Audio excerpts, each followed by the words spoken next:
আজকে 1 তারিখ, মে মাসের 1 তারিখ, বিশ্ব শ্রমিক দিবস, আন্তর্জাতিক শ্রমিক দিবস। এই দিবসটা আমাদের দেশে শ্রমজীবী মানুষের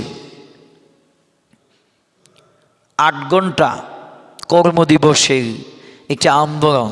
তাদের অনেকগুলো দাবি। আমার হাতে একটা রিপোর্ট আছে, শ্রমিক কল্যাণের পক্ষ থেকে দিয়েছে। তাদের দাবিগুলো মসজিদের ইমাম খতিবদের কাছে পাঠিয়েছেন। তাদের দাবিগুলো অনেকগুলো কথা এখানে উপস্থাপন করেছেন।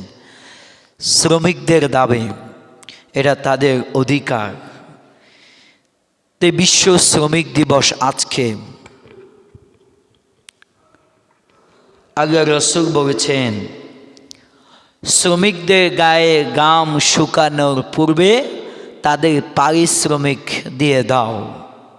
কিন্তু আমার দেশে কি সেরকম হয়? আমরা দেখি প্রায় ঈদের মধ্যে শ্রমিকরা আন্দোলন করে বেতনের জন্য, বোনাসের জন্য।